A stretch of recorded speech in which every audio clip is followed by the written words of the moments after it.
welcome to Impossible Coin, a podcast which is ostensibly about video games. Allegedly. Although sometimes we wonder, sometimes we graze. I am joined by, from America's Armpit, Tegan Somerset.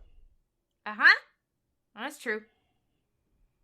Also directly located in America's Armpit, Rocky Hardy. It's true. And I am located, I guess, in America's, what is it, crotchal region? Like, where am I? Where am I? You got to tell me, bud. Oh, no. In the internet.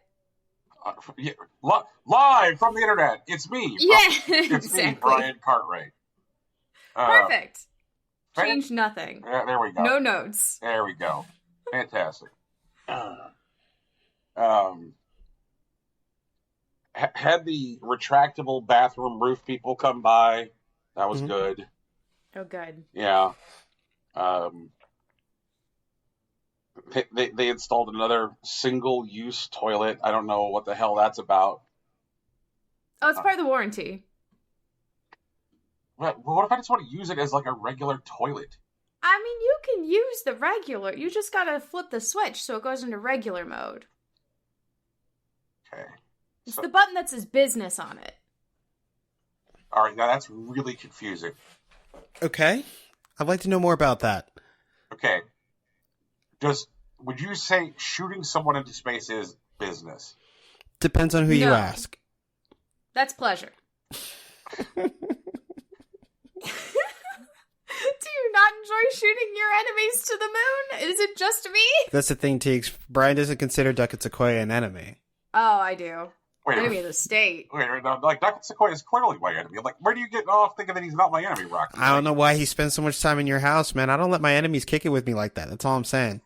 Rocky, if you think that this relationship is like this is not some fucking perfect stranger shit. He is not like Balky up in here. Like I don't have like I'm not like, oh, you like this is not some Walter Matthau and Jack Lemmon shit. Like I don't like deep down love Duckett Sequoia. No, fuck him.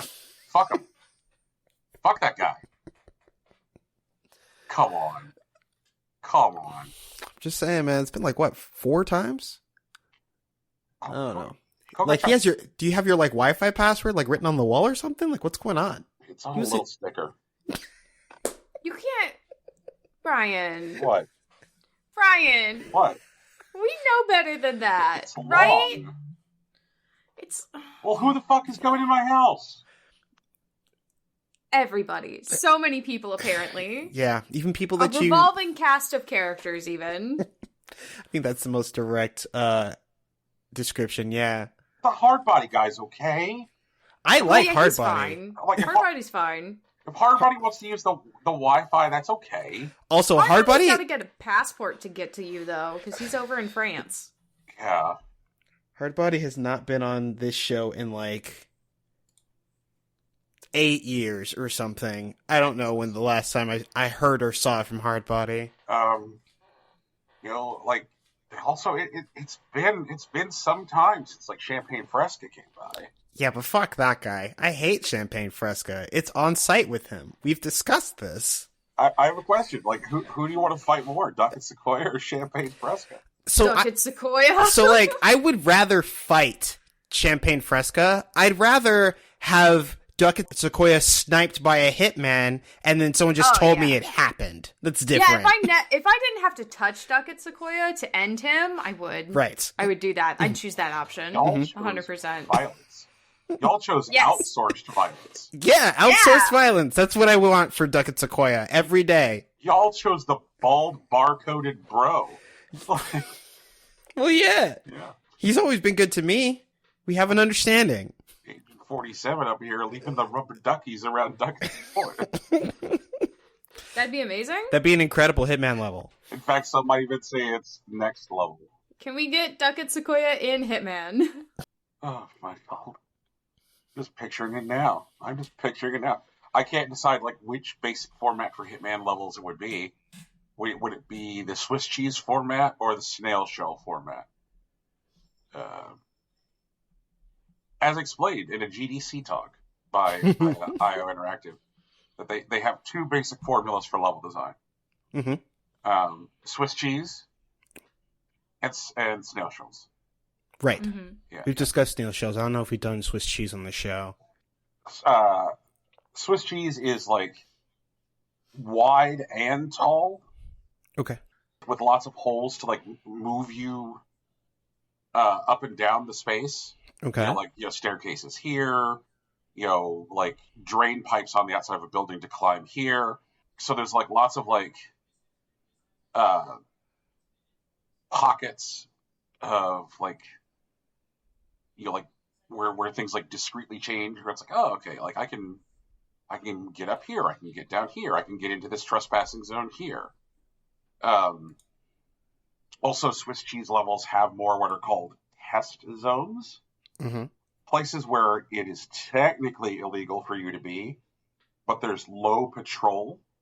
So to like kind of ease you into being in a trespassing area. That makes sense. Yeah, and they're called test zones. Like, oh, very intriguing, very intriguing. There's very few levels which are neither of these things. Like the train level at the end of Hitman 3 is neither. But there are some which are both, which is wild. Like there's one which takes place at like an Argentinian vineyard, which has both Swiss cheese and snail shell, which is wild, wild, wild. For sure. Yeah, Hitman, y'all, it's a video game. Mm-hmm. Very good one.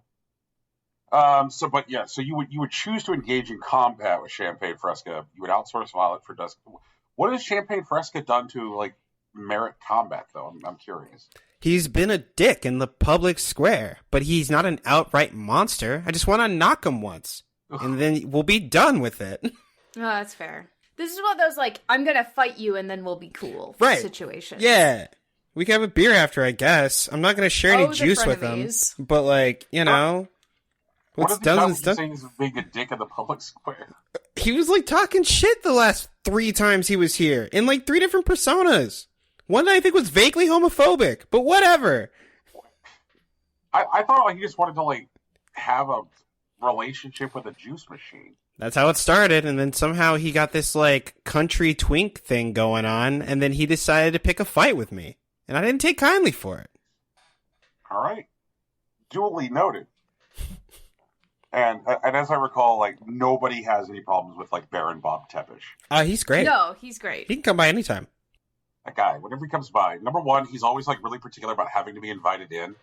Like he's like, oh, I can't come in until you invite me, Brian. Brian, you know what vampires are. Oh wait, that guy's a vampire? Brian, please. Oh my god, this is amazing. Yes. Wait, he's an actual blood drinking vampire? Yes. y'all. Also, I am like, I don't know how that's new. Mm-hmm. Yeah. But y'all are like, yeah, the guy who could conceivably drink your blood, Brian, he can come by any time. Yeah, he asked nicely first.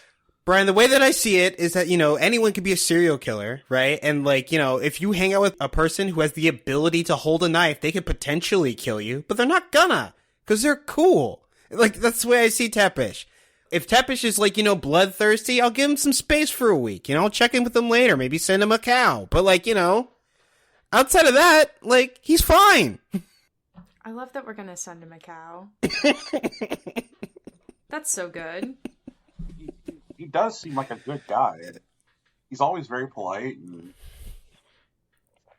come to think of it, he did just sit here in the living room once, just sucking on a raw steak like a lollipop. Yeah, right? Yeah. Okay. It's a little weird at first, but you get used to it. Everybody's got to eat. It's fine. Some people eat differently than others. Yeah. Give them their space. He does thank me for podcasting like some kind of weirdo. No. Okay. I don't know why you're trashing that. I think it's beautiful that he thanks people for podcasting.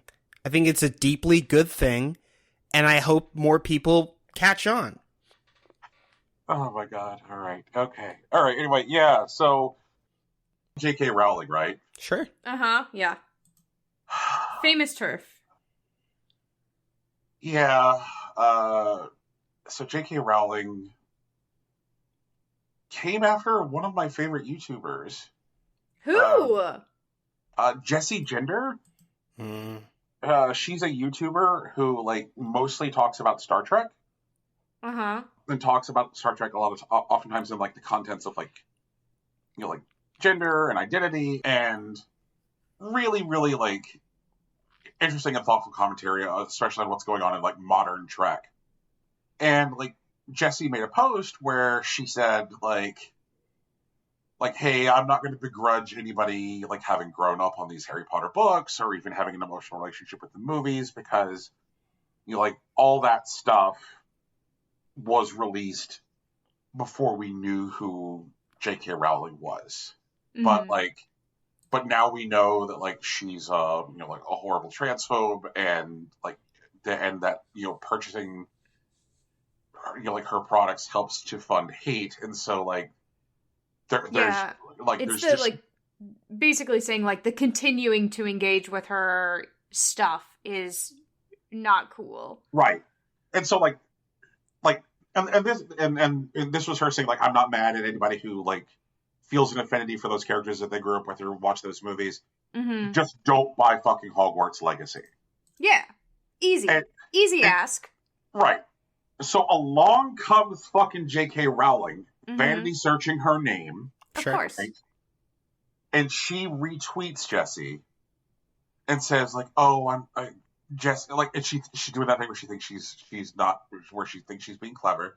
She's like, oh, I see that Jessie doesn't pass the purity test for the left, because it's not enough to, you know, burn all the books that I wrote and destroy all the movies based on my works, but you must burn all the libraries that ever housed my books.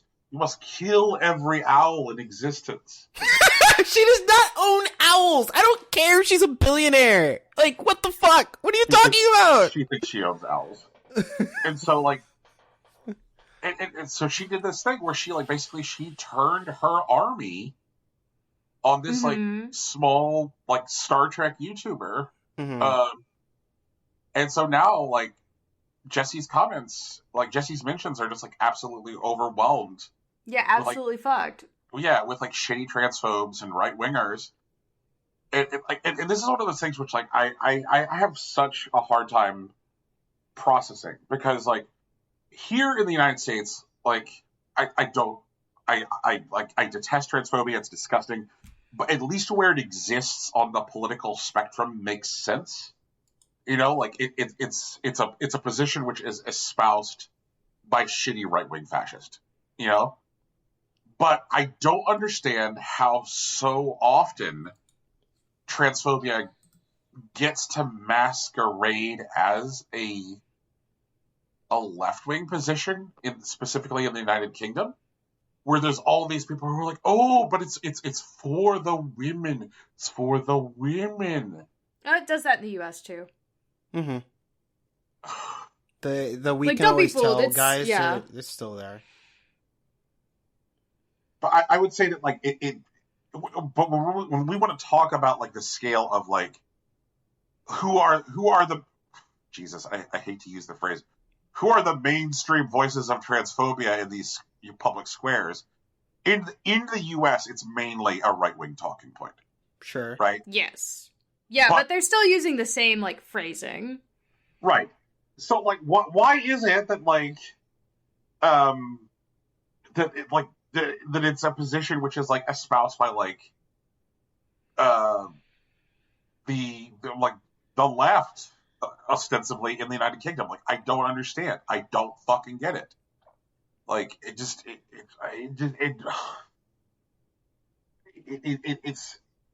baffling. It's disgusting. It's like I have news for you, Rowling. Like, you don't get to believe this like terrible, horrible thing, and like still be an open you don't get a pass on this one. Like, you just don't. Like there's no way that you can like basically like want to wish trans people out of existence and talk about like withholding healthcare and institutionalizing people and stripping them of rights and, you know, no, you don't get to keep your card that says I'm on the left. Like you are a shitty right-wing fascist, J.K. Rowling. And like using here's where one of those things where I get to look up how many Twitter followers J.K. Rowling has. J.K.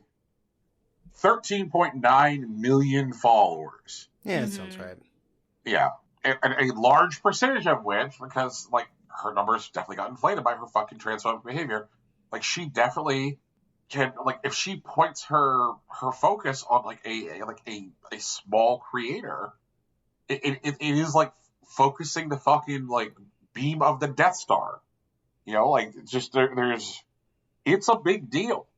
You know, like it essentially makes like the internet like unnavigable for some time for somebody.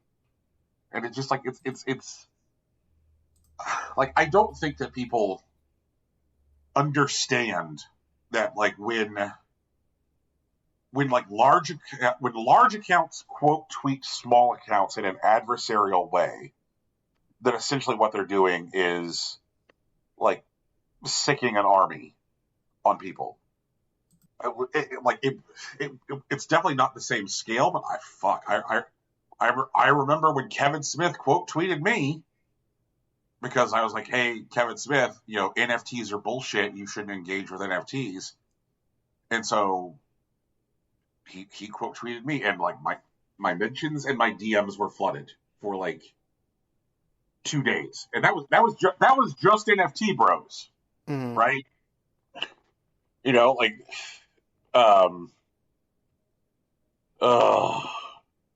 good Lord. J.K. Rowling knows that, though. Oh yeah. J.K. Rowling operates like that, fully understanding what she's doing. Right. Yeah. 100% intentional. 100%. Let's pivot away from Twitter bullshit. Lydia Tar. Lydia fucking Tar. I wanted to talk about the movie Tar, and I guess spoilers, everybody. We'll be talking about the ending of the movie Tar. So if you care about the ending of Tar and you haven't seen Tar, I guess press fast forward some. But I do know that like one of our patrons and the person who contributes the music to the beginning and end of this show, Big Sach, has already seen Tar and was like, yeah, that ending, Jesus. Okay, all right. So there's this movie called Tar, and it's about a conductor, and named Lydia Tar, and she's a terrible person. She's mean. She's abusive. She's self-important. She grooms people in her orchestra for transactional sexual relationships. She is, you know, personally punitive to other people in order to like try and like make her inner circle people that she can abuse because she's like interested in them or attracted to them. She is a bad person. And in this movie, eventually a lot of like the things that she does gets exposed. Like somebody who she had previously abused like killed themselves, and her family was now like suing for like wrongful death. A video of her being abusive at a gas lecture to Juilliard gets out. So there's all this stuff, and so like the world of Lydia Tar comes crashing down to the point where like her brand is worthless now. She can't get a job really conducting anywhere. But then we see she gets a job conducting somewhere in Southeast Asia, right? She's like, we see her in this like unnamed Southeast Asia city. Mm-hmm.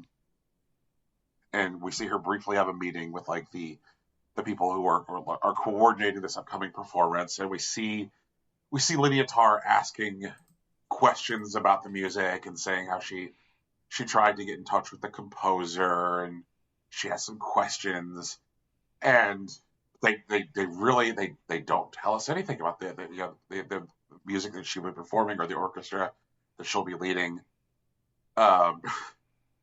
And then we eventually see Lydia Tar take the podium at the climax of the film, and uh,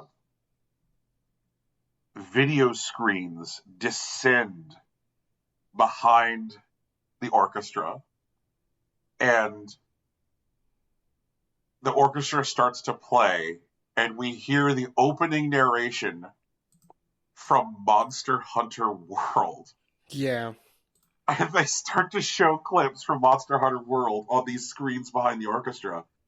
And then the camera pans around and starts to push up through the audience, where we see the audience is filled with people who are all dressed up in Monster Hunter cosplay outfits.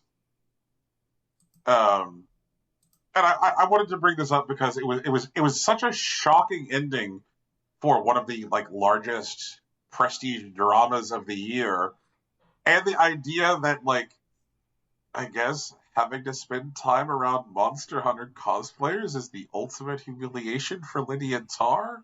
Yeah. And we have an in-house Monster Hunter correspondent. We have Monster Hunter expert Rocky Hardy here on the podcast.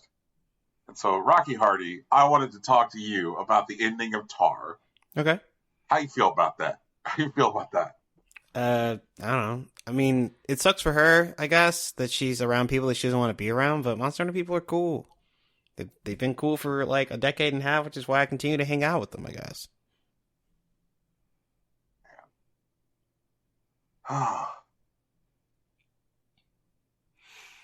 It feels to me like the movie is trying to say that, nerds aren't cool, but nerds have been cool for, literally years now.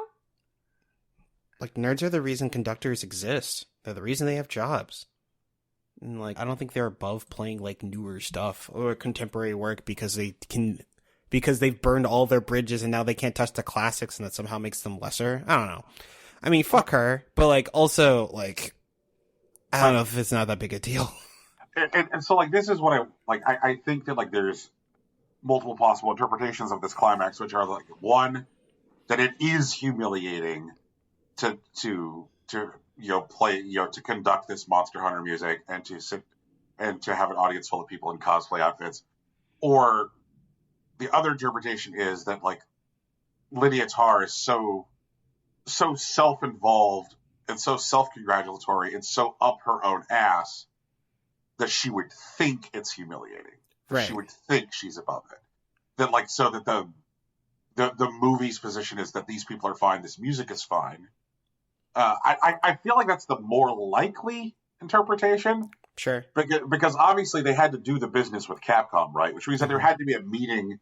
There had to be a meeting between people at Universal Studios and people from Capcom where they were talking about wanting to license this music and the context in which Monster Hunter would be presented in the film.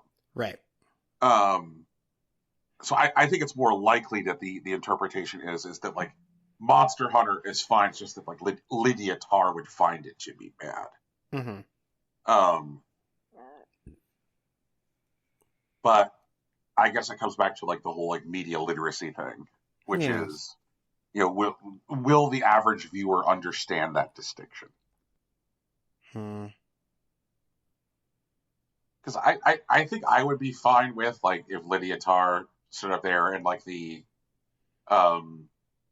the screens descended and then all of a sudden I hear the voice of Diana going, "I shall leave you to prepare 47," and she starts conducting music from Hitman, because I could see the whole idea she thinks it's dumb. Tegan, how would you feel if the screens descend and all of a sudden there's fucking Navi hey, listen. It would, I think, depend entirely on how, it's shot, if that makes sense. Yeah. Is it shot in a condescending way, or is it shot in a, highlighting more, the impact this music is having on the audience way, regardless of what the conductor thinks?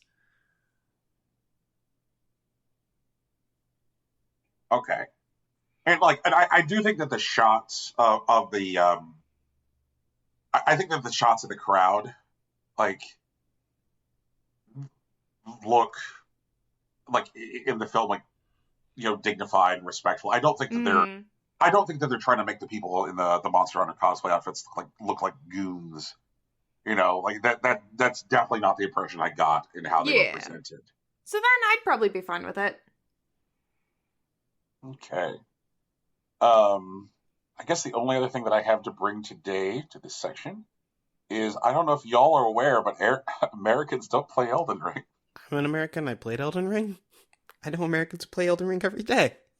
I know several Americans who played a lot of Elden Ring. There was a guy who did a co-stream of the Game Awards, mm-hmm. and he flipped out. He flipped out when Elden Ring won Game of the Year, and he went on this whole rant about how it was foreign interference and hostile actors. Right. Yeah. That Elden Ring could only have won because Russia and China interfered in the Game Awards. And he was saying, Americans don't play Elden Ring, Americans play God of War Ragnarok. Right. Can't believe I'm not an American anymore. Wow. Also, it's like, I mean, not to try to actually interrogate this logic, because again, it makes zero sense. But like, Sony is a Japanese company, and God of War is about like what he was originally, wasn't he like a Roman soldier who was like cursed by the Greek gods and then went on a journey to kill all the Greek gods, and now he's killing the Norse ones? That's the one, yeah. Okay, like, what about that screams America to you? I guess maybe the wanton violence, but also Elden Ring? But whatever, it's fine. I don't know, man. Elden Ring was good. Elden Ring's good, yeah. Horizon was snubbed, but, like, but Elden Ring was good. I'm not mad about it. He's not out here yelling about foreign interference and hostile actors. No, you don't hear me shitting about how this is entirely, like, the patriarchy keeping strong women in gaming down or whatever the fuck, like... But Tegan, Joe Biden, the FBI, should be protecting American Oh my god.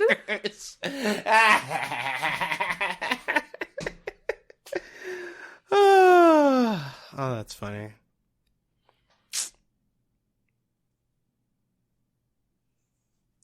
So many things are dumb here. Oh, let's be good, actually.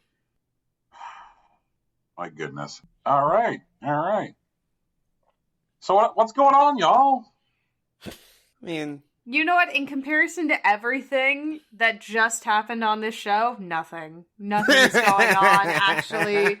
This has been impossible going. Oh my god.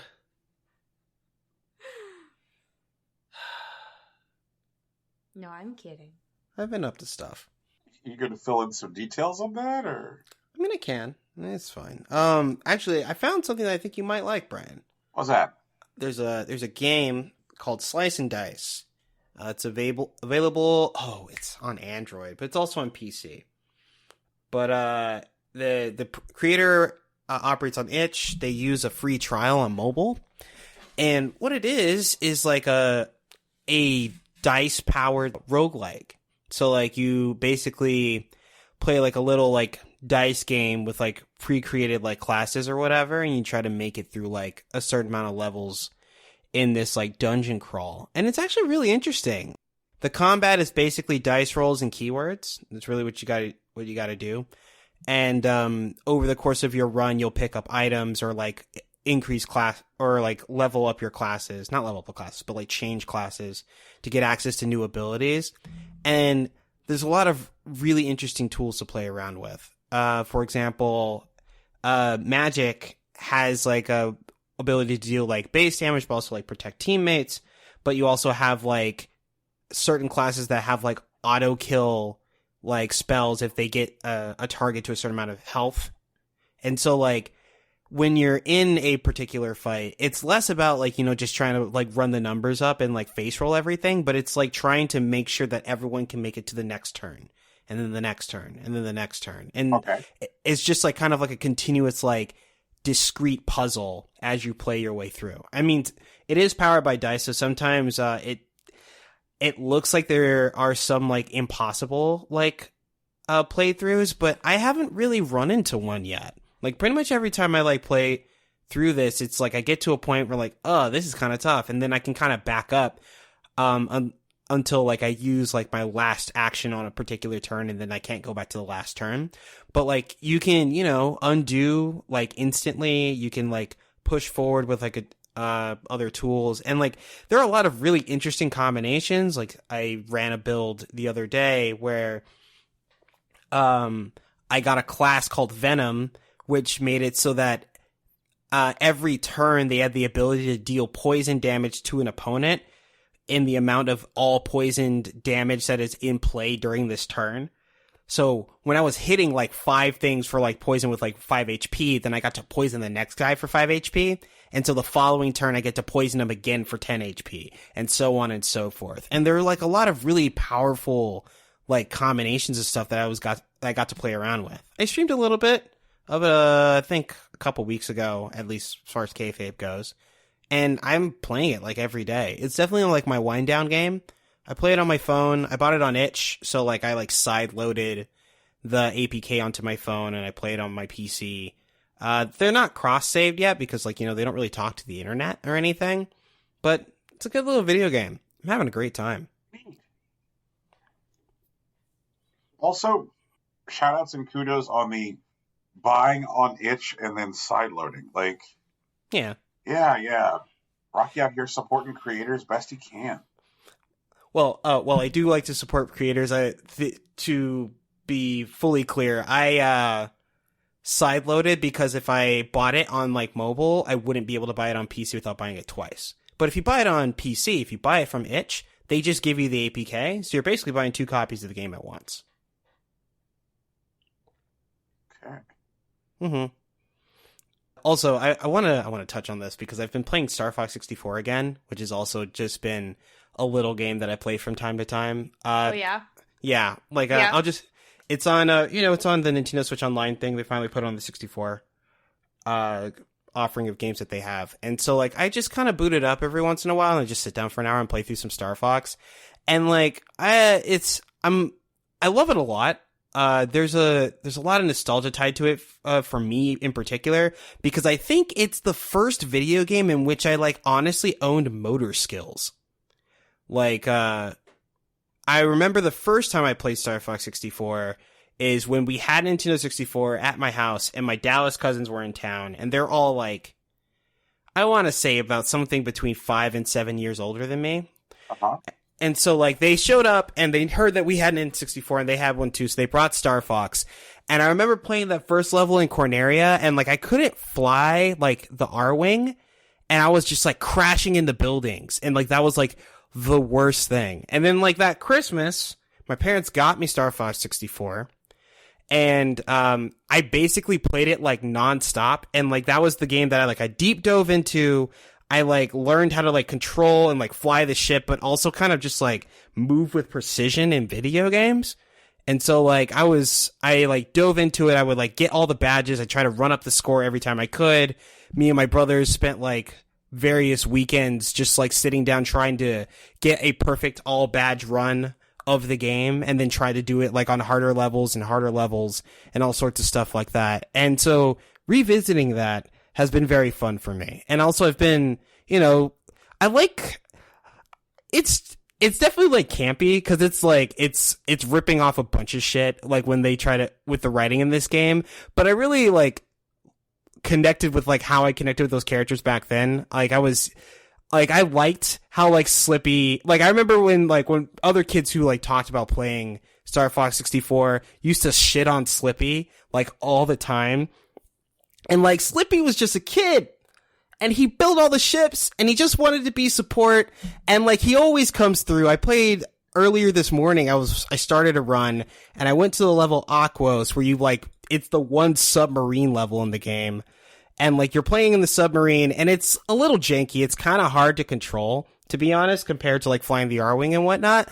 But like he gave you unlimited torpedoes, and that was Slippy. He did it, or whatever. Like, you know, whatever coder at like Nintendo had decided this level probably would be unplayable if you didn't have unlimited torpedoes. But like, you know, Slippy was out here grinding for you. And like, I don't know why he got so much shit. Sure, he's always in trouble, but he's not an ace pilot. He's an engineer who fights with this mercenary team, and he was doing his best.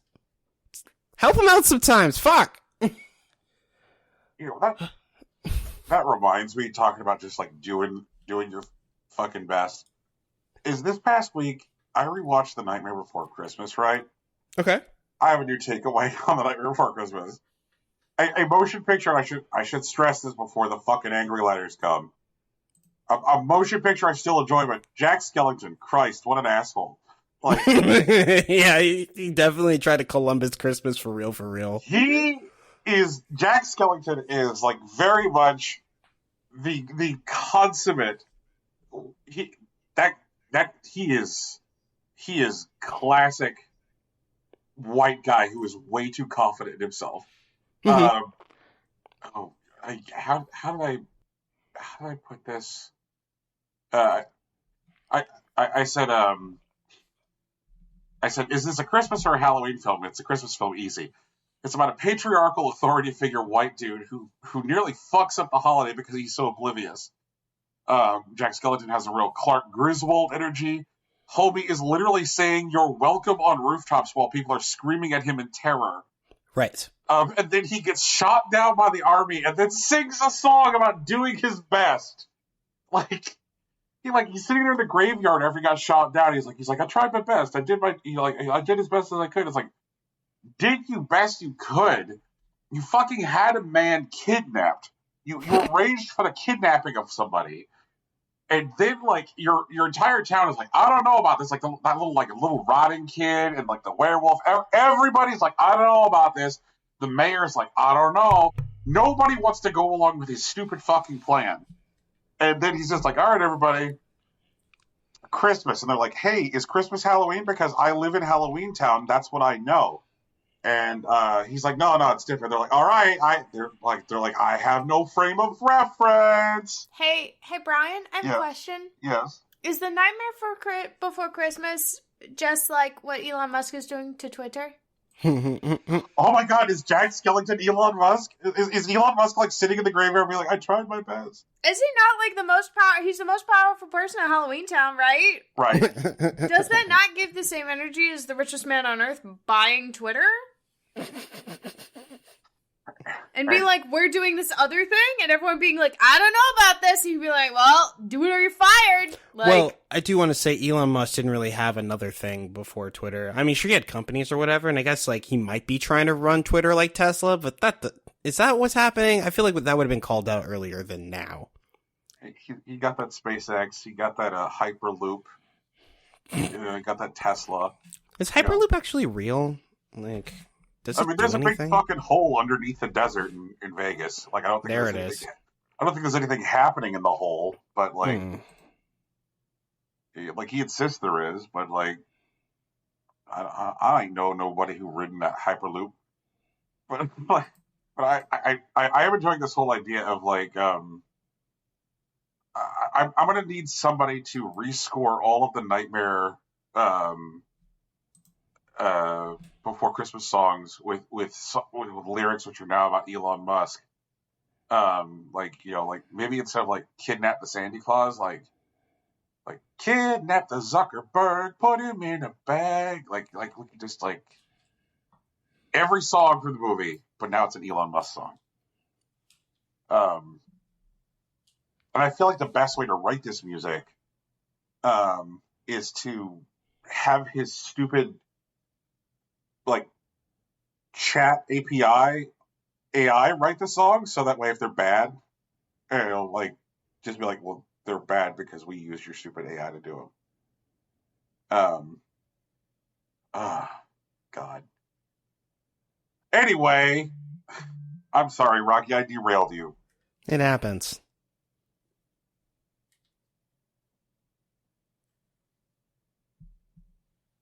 That was me trying to throw back to you, Rocky. Teague's how's Pokemon Violet going? It's so good. Okay. We lost our first Pokemon battle ever on stream. So good. I breezed through the whole goddamn game. And I choked right at the end. Why did I choke right at the end? Because I wasn't paying attention. Oh my god. I forgot what type matchups were, and I just threw out my faves, and then everyone died. It was great. We did all the Titans and stuff, and then we fought, spoiler alert for the end of Pokemon Violet. We fought Director Clavel, and he had, I don't even remember what Pokemon he had, because I was just like, what is going on? Why am I losing? He had a lot of ghost types. Yeah, I just breezed through literally every other battle in this game. Got my ass handed to me by my school's director. Like, I guess that's what I get for only showing up for half the classes. Jesus.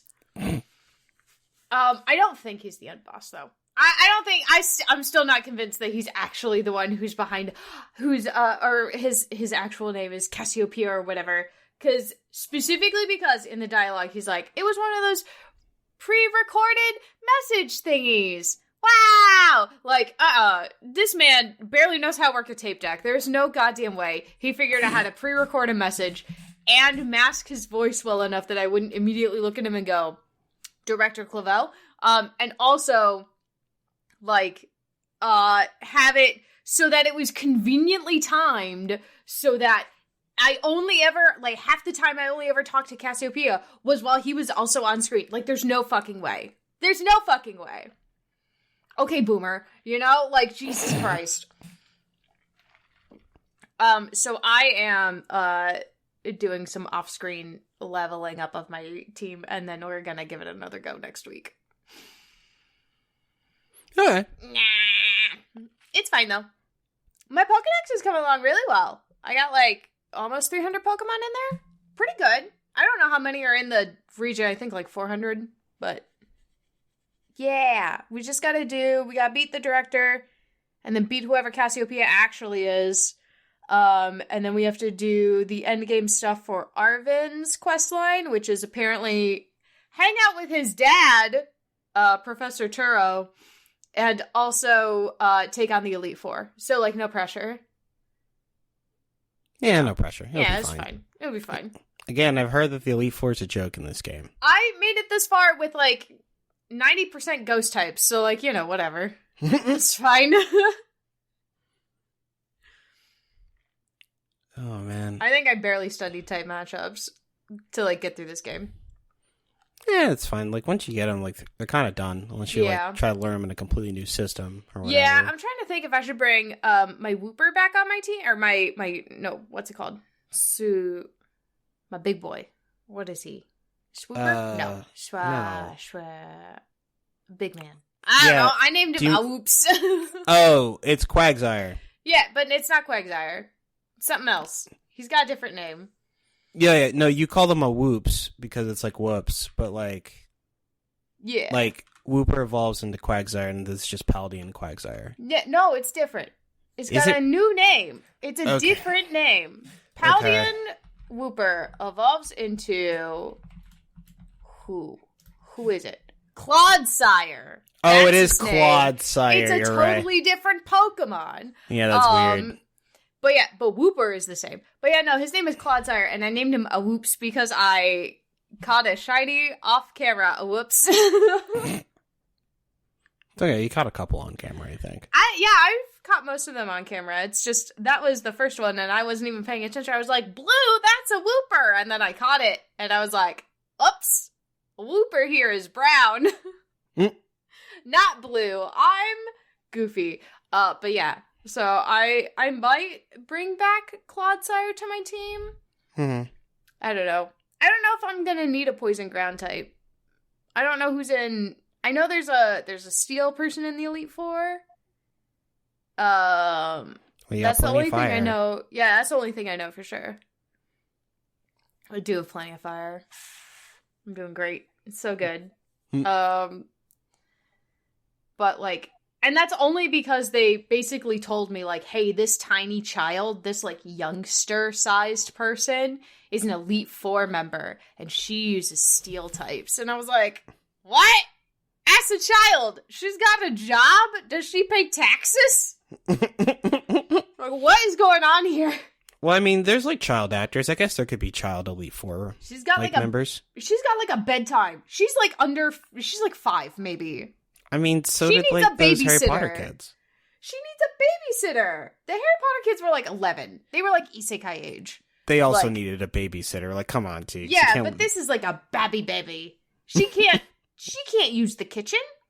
She can't reach the microwave. Yeah, they'd have to provide her meals. That's definitely true. But, like, they could still have a job. They gotta provide her meals. She can't work more than 4 hours a day. So I don't know how the Elite Four is working. If one of the Elite Four members has to go home at lunchtime, how is she continuing her education? She's a child. They could have a tutor for her. She has to go to elementary school. She needs to, like, be around children her own age to be social. That's probably true, yeah. No, she is Babby, and she has a full-time job and is one of the best Pokemon trainers in this region. Why not just make my friend Nimona the fucking Elite Four member? She's actually good at battling, apparently. Wait, she is, yeah. Like, she's a champion already. Yeah, she's a champion. She's champion level. Why doesn't she just work for the Elite Four? She knows what she's doing. I think she didn't want the job. Or maybe, you know what, I think it is actually like the Elite Four people, like, didn't want to battle her as much as she wants to battle, so they didn't want to invite her in. Oh my god.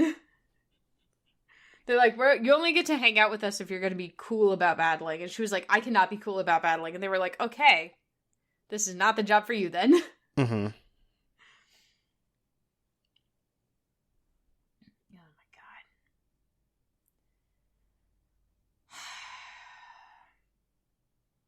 god. Wild. Anywhoosies. Yeah, that's how Pokemon Violet's going. It'll be fine. Oh, we saved the dog also. That's the very important thing. Brian, there's a very old dog in Pokemon Violet. It turns out Pokemon can get sick and die for real. And there's a very old dog Pokemon, but we've saved his life and brought him back from the brink, essentially. Okay. By fighting a bunch of gigantic Pokemon and feeding him a lot of sandwiches. Mm-hmm. That's how I would be saved. Honestly, it's a very good story. I think you would appreciate it. But yeah, it's fun. What would be the crown jewel sandwich, Brian? The one that saves your life? Oh, that's a tough one. Oh, man. That's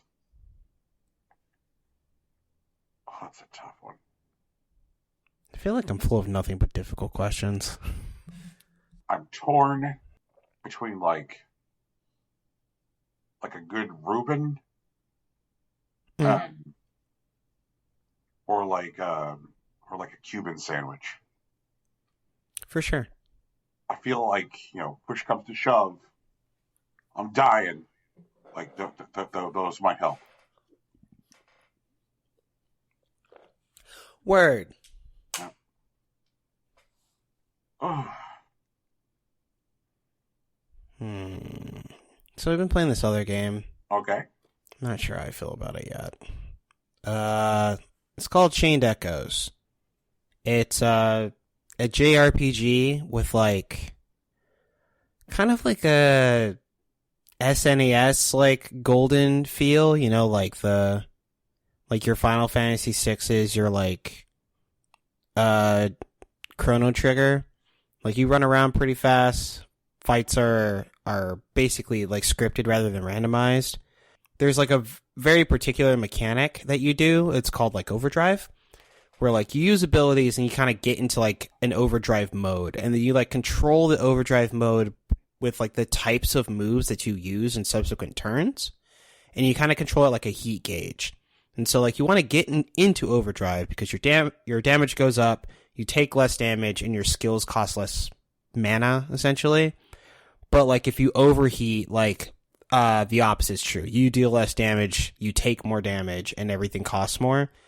And like Overdrive seems to be pretty generous so far, but I feel like I'm only near the beginning of the game. I started on stream. It's like I'm like 2 hours in, but like in those 2 hours, I feel like I did like a billion things. Like I was in a mercenary band in a large scale conflict that included both mechs and like on like the ground combat. I set off a magic nuke that killed thousands of people. And then I fast forwarded into the future where a tenuous peace is being threatened by like conspirators who are trying to murder the queen, and then I prevent that assassination. But also fire demons show up, and like I'm saved by like this inquisitor from like a neighboring country. There was also running through sewers. I went to a festival. I feel like there's like a billion things happening, and like I'm not sure about the pace of it.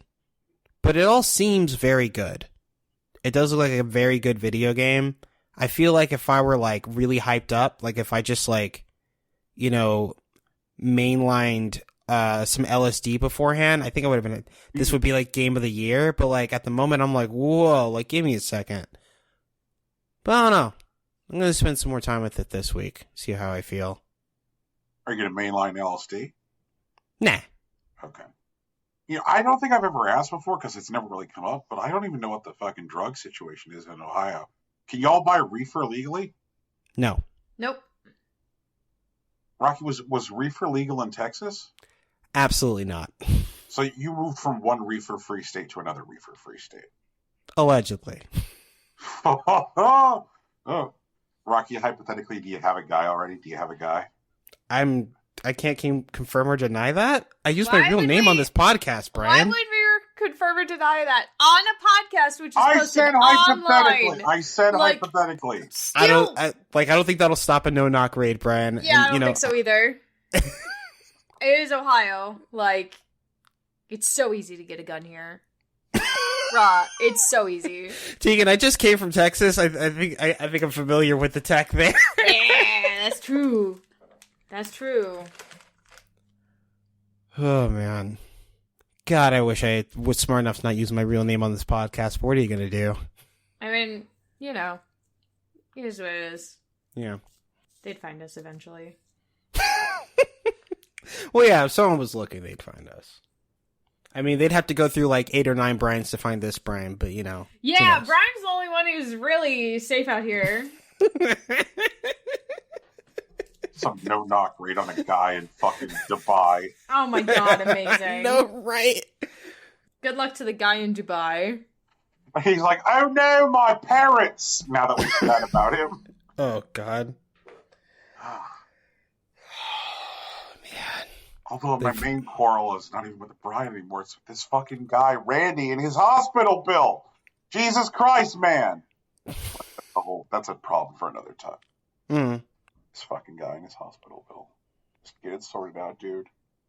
Give him your real phone number. Talk to him. Set up a payment plan. It'll be fine. You went to the ER. We know you weren't fucking around, man. Like they're gonna work with you. God damn. Don't just give him a fucking fake phone number. All right, let's see here. So we talked Slice and Dice. We talked Star Fox 64. Have we talked Splatoon 3? Not yet. Okay. Hit us. So this week on Splatoon Twitter, they announced the next Splatfest. It is going to be, what flavor do you prefer? Spicy, sweet, or sour? Discuss. When is that Splatfest? January 6th to the 8th. Yeah, so it is. We have time. Yeah, okay. It's the first weekend of January. I thought it was going to be Crewman, Killer, or Ghost. No, that was fake. That was misinformation. Rocky did that on purpose. I did, it's true. I did a bit. No one. I played it too deadpan. If they ever did do a Splatfest with Among Us, that'd be great. I don't think it would be that, though. I think it would be like, what's your favorite mode or something? You know? Maybe. But, like, yeah, no. We're gonna fight again, aren't we? Yeah, We're probably. not gonna be on the same team, are we? Well, I feel like you're not gonna bend on sweet, so, like, probably not, no. I'm so frustrated. I haven't been able to figure this out. I have not been able to pinpoint who's gonna win at all. Anytime. Jesus Christ. It's so annoying. Okay, Tegan, let me help you with this one, okay? Yeah. Uh-huh. Spicy's going to win the next Splatfest. You think so? I am, like, 85% sure. Why isn't, like, umami a choice? I don't know. Actually, I checked the Japanese announcement also, and they're also doing spicy, sweet, or sour. They don't have umami as an option either. No savory. Just those ones. No salty either. Like, you would have thought one of those might have made it over there, but no. Especially because, like, Japanese food isn't particularly spicy. Not, like, hot spicy. Not the same way, like Mexican or Indian food traditionally is. Or Chinese, they don't have the peppers, even. yeah. Yeah, they don't do the peppers. They do wasabi, but, like, wasabi's not the same kind of heat as what most people think of with wasabi. Right. And also, the Splat shirt, the shirt design for the Splatfest is a chili pepper. Like, that doesn't match up. And then we got a cake and a lemon. Cake and lemon makes sense, right? Also, I think that's a lime. I think it's a lemon. It doesn't look green enough to be a lime. How green is a lemon? It's not how green is a lemon, it's how yellow is a lemon. Brian, am I tripping out? Is this not green? Is there a thing I should be looking at in Skype? No, it's in the Splatfest. It's on the newsroom for Discord. I can put it in Skype. It'll take a second. I think they're using the... What's that color called in Splatoon? Splatoon 3 ink colors. I was just saying to myself last time that the next Splatfest was going to have pink in it because there hadn't been a pink used in Splatfest, yes. That's right. Yet. You did say that. Mm-hmm. Let's see. So the color they're using is lime green, but it is the same color as the, what is it in Splatoon 2? Where is it? Lemon in Splatoon 2. Interesting. It's like green yellow, you know? It's ugly is what it is. It's the ugly color. I mean, it's lime to me. It's gonna look bad in the Splatfest is what it's gonna look like. I'm pretty sure Spicy's gonna win, because one, if I remember correctly, that's the blue one. What's her name? Yeah, it's gonna be Shiver. It's gonna be Shiver, first off. Two, it's gonna be Spicy, which is just like it's just returned into like the pop teen like lexicon because of its like usage to represent like sexual interest. Mm-hmm. Like it's gonna win. It's gonna be the most popular, and like better players will join Spicy for the jokes. Mm-hmm. So I'm pretty sure Spicy's gonna win. Sour comes with the citrus scale, though. For those who do not know, the citrus scale was originally how we differentiated the sexiness levels in fan fiction. That is true. So, what? The citrus scale. Where does grapefruit sit on the citrus scale? Oh, that's big, hardcore, explicit shit right there. Wait, it is? Yeah, lemon is like your basic, like, they're having sex, right? Or just like, it's sexy, but it's not like, they don't do anything like kinky, right? Lemon is like a little more descriptive in the sexual space. There's a little bit more vocabulary and then like a little bit more like play involved, if that makes sense. And then like way down the line you get grapefruit. Grapefruit is like, they're hardcore banging. This is the triple X rated, like black diamond level shit. If you're not comfortable, don't read this. Like, I don't know why I think it's just hilarious. It was a whole thing. Buddy, let me tell you what. I learned all about the citrus scale when I was like 11. And I was like, I don't know what a lemon is. What's that mean? Click. Oh! Okay. Actually, so I have it in front of me. The citrus scale has 5 levels, right? Citrus, which is used to describe most mild interactions on the scale, like a romantic hug or a kiss on the cheek. Orange is used for kissing, hugs, and some more touching beyond that begins to have a hint of sexuality. 3 is lime, which goes further into the sexual, with heavy making out and possibly some light groping. Some might not have these, but rather qualify as a lime for hinting at lemon scale action. Lemon, which is lemons actually have sex, and grapefruit, occasionally. A 5th fruit, well, 4th, since citrus itself isn't actually a single fruit, is added. It is generally said to be the X-rated or truly bizarre lemons, but it is not widely used. At any rate, it might be discouraged from inclusion in the citrus scale for PPC use, as it might cause flashbacks of Celebrian in unwitting agents. Mm-hmm. Yeah, that's right. Don't read a grapefruit. Just don't do it. Don't do it. If you see the citrus scale mentioned and you're not comfortable with that kind of thing, just don't. Mm-hmm. Rely on the other tags. Jesus. But yeah, I'm pretty sure spicy's gonna win. I think sour may actually have some popularity, and I think they might do pretty well in terms maybe pro. Sweet's gonna lose again. Nobody likes fry. Do we know sweet is fry? I'm pretty sure Sweet's sour's fry. Sweet's fry. Sour's gonna be Big Man. They did the announcement in the They have the not. Splatcast? They have not. But Gear Grub Fun was Shiver, Fry, Big Man. Grass, Fire, Water was again Shiver, Fry, Big Man. Rock, Paper, Scissors was Shiver, Fry, Big Man. Okay, I know we've done this 3 times. It's gonna be Shiver, Fry, Big Man. Grub was Big Man. No! Grub was Fry! Oh my god. Fun was Big Man! Jesus, please stop yelling at me. Splatoon. I can no longer hear how loud I am because Rocky fixed my audio, and so now I don't hear myself in real time while I'm podcasting. Or screaming. Oh, I peaked real bad. Oh no. Oh my gosh. Oops. Okay, Splatoon 3 and Splatfests. No, I just want the list of the Splatfests. Where are you? Okay, there we go. Fry was Grub? Fry was Grub. Fry was Grub. What the fuck is going on? But we were Team Grub? We were Team Grub. Really? Really? That's actually wild. Okay, fine. I'm sorry, Tegan. My bad.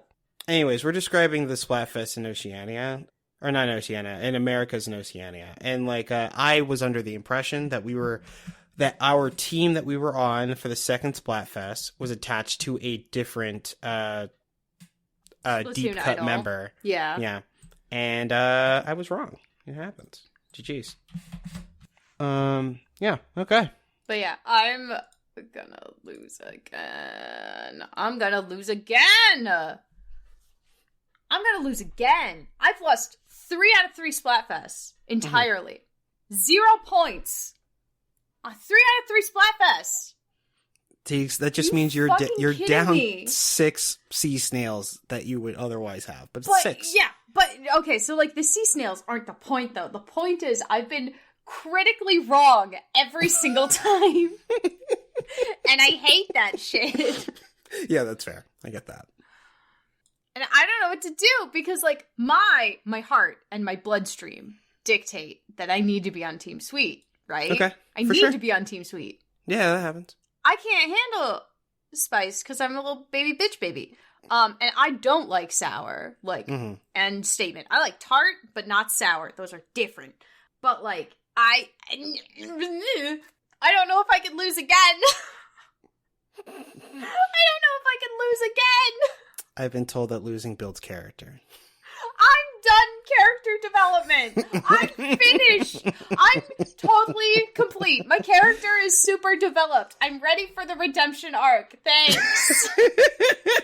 Jesus Christ. Anyway, that's how Splatoon's going. Also, we did Splatfest Saturday last week, and we're gonna do it again probably next week. And I started learning Charger, and I'm not great at it, but that's okay. I'm learning. I'm also picking up a different weapon. I'm studying the blade. I learned a lot this weekend, but I need to learn more. Just how it goes. I need to learn a lot more. I need to find a night and just stay up super late Or wake up super early, one of the two. And play with the Japanese players again. Because, like, that I know will whip me into shape. Absolutely. I have no doubt in my mind. But I am just nowhere near good enough right now to be able to consider bringing a charger into any kind of real match, you know?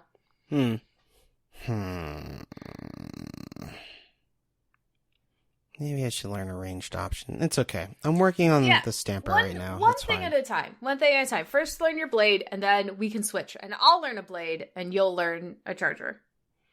So you just weren't going to bring up your Konizuna clears? No.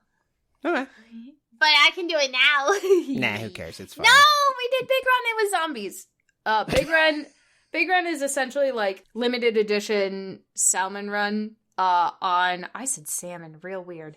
Salmon Run on a traditional map. And this time, the Salmonoids were invading Wahoo World, which is an amusement park in Splatoon. And we successfully drove them back. And Mr. Grizz, who's the boss of Grizzco, was very nice about all of us having to come do Salmon Run. Because he knew he was asking for a favor. Yeah, he really was. And we cleared bronze. Or at least I cleared bronze. Did you clear bronze? No. You didn't? No, I didn't. You just got a basic one? You didn't see the screenshot that I sent you? No. It has my actual, like, record in it. Oh, does it? Oh my god. No, I didn't process that. That was non-processed information. For sure. Oh, man. I cleared bronze. It's true. So I have a big bronze boy, big bronze statue in my locker now. Well, it's not in my locker. My locker's too full for that, but it could be in my locker if there were any room for it. And next time I want to try and get silver. Since Big Run only happens every couple months though, that means I have time to practice, but the only way to practice is to get good at a lot of weapons. So the weekend stuff is going to increase our skills twofold. Ideally. Because we'll be ready for the next one. If we have the tech down, I think, for the weapons, even if we don't have the exact strat down for that particular weapon, if we get the tech, I think we'll be better prepared for the next one. I'm concerned about some of the, like, loadout setups. Because, like, I mean, obviously in Salmon Run, they tend to, like, prioritize AoE in a way that, like, other, like, modes don't really as much. Which, you know, makes sense because you're facing hordes, you're going to want AoE. But sometimes they give you a bunch of, like, really slow short-range weapons and everyone has them. More often than not, what they'll give you, like, 3 weapons that are very strong up close or have, like, some sort of AoE potential and then something that can sit safely from the background. But, like the other day when we were having, like, a rough start, it was because we had 4 slow short-range weapons and we never really planned for that before.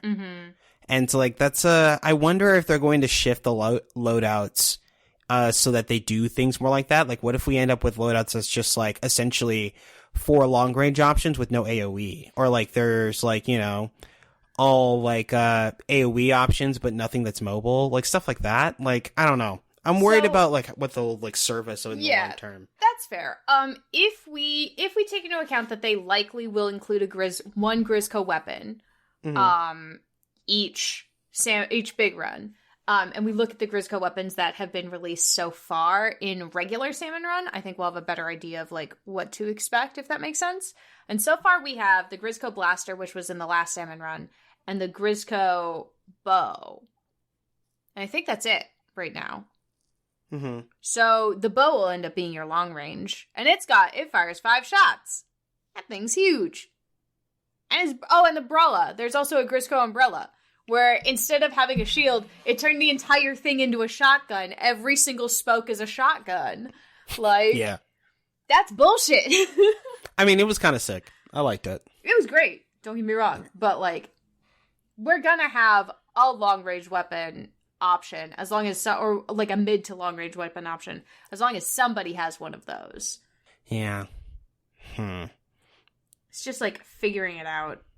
Yeah. If we figure out the base tech, I think for the other weapons though, like a brush, umbrella, the Splatana and a charger. Like, that's most of the weapons you see in the circulation. And then we can work on tech revolving around the slower, like, heavy weapons separate. Yeah, that's true. I just want to never die to a griller ever again. I want to figure that out. Yeah. The next time they're going to do a Grizzco weapon rotation is going to be on the 23rd. The 23rd to the day before Christmas Eve through Christmas Day. Word. So we'll have time to work on some tech at least. But I also got a Kozuna clear. I got 2 Kozuna clears, which is the big boy. He's wearing pants. I didn't realize he was wearing pants. Yeah, right? And now I know he wears pants. He does wear pants. Brian, imagine fighting Godzilla, but a zombie and it wore pants. If Godzilla wore pants, would it be like this, or would it be like this? Godzilla is clearly bipedal. Like, I don't think there's any questions about how Godzilla wears pants. But it'd be funny if it was the other way, too. Is the tail sticking out the back? Is there, like, a hole for the tail? Or does the tail have to get stuck up the back? I think there's a tail hole for the okay, yeah, that's fair. Kozuna is wild. This is a nightmare. I'm so bad at it. I thought it was fun. I had a great time. I had fun, but like, yikes. Brian, I'm going to send you what Kozuna looks like, the model. This is just what the model looks like. And now I will send it to you, like, on the map. So you can get, like, a sense of, like, the scale of this thing. T-posing Kozuna. Yeah, right? T-posing Kozuna. Great model. This thing is enormous. And he just runs around the map and does big jumps. Big jumps. Mm-hmm. Here's a better image of, like, the size compared to a standard Inkling, because they're right up next to him. Like, him big and spook. And while this guy is on the map, of course, there are literally hundreds of boss fish that are coming, being nightmares also and trying to murder you horrendously.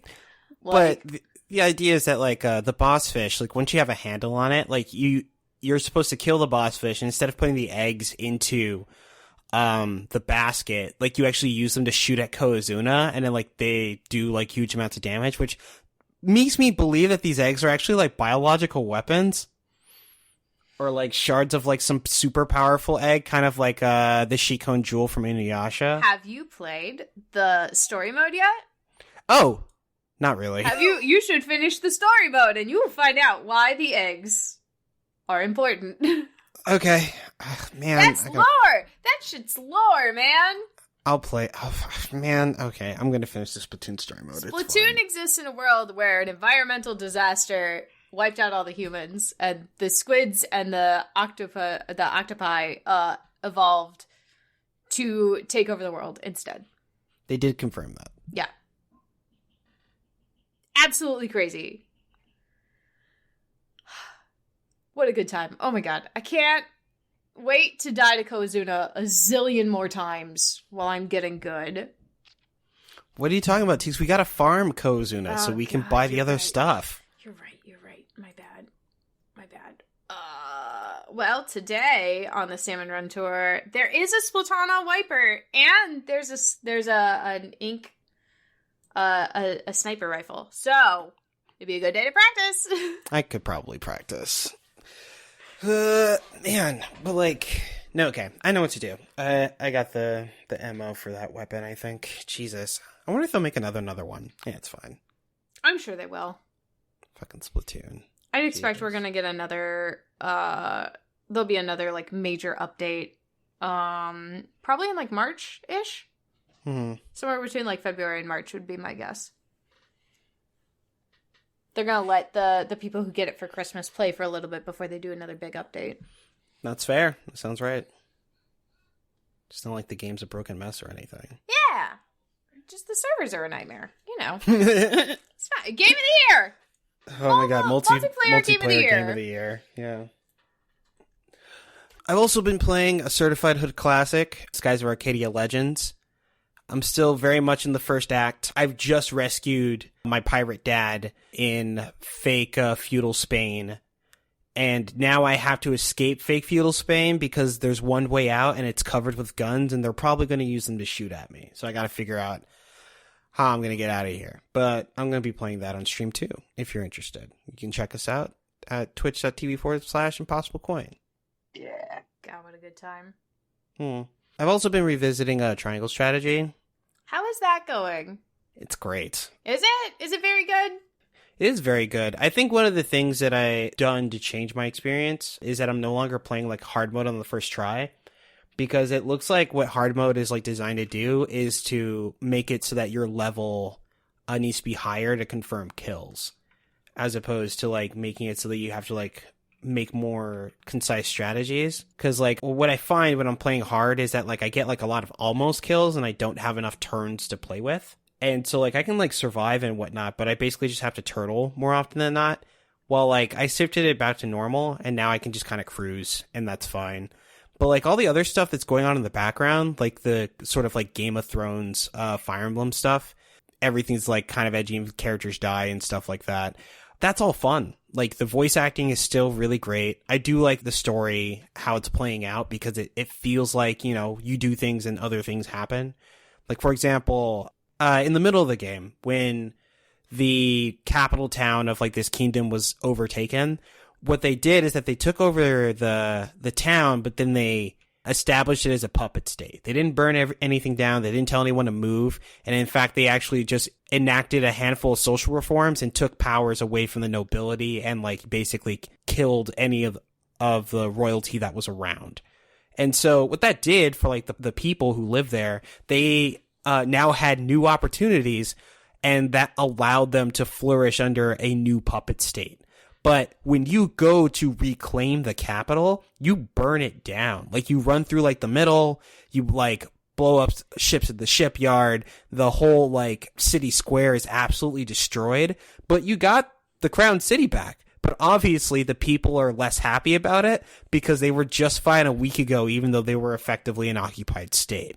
And so that's something that your character and your team will have to navigate going forward. That like now you are like the conquerors or like the reclaimers or whatever, but like the public may not actually be on your side here.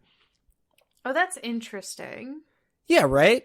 And also, when I was in Hyzant, which is like the theocracy that's run by the Hierophant that like employs slave labor to control the salt trade, they made the protagonist Serenoa like a pseudo noble. And now that you've successfully reclaimed Glenbrook, they want to use Serenoa as a puppet because he's so close to the new king Roland. But Roland and Serenoa are actually friends. And like the emissaries of like Hyzant show that their like position is like, you know, complete loyalty, or we have to treat you as an enemy, and we don't want to treat you like an enemy because we just invested in you so that you could do this for our benefit.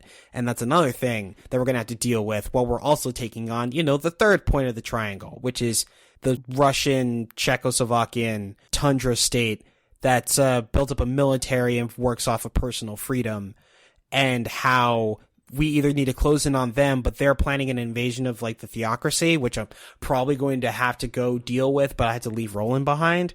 So like they created these kind of like geopolitical ties and like put characters at the center of them so that they can illustrate these push and pulls. And that's cool. I'm having fun with that.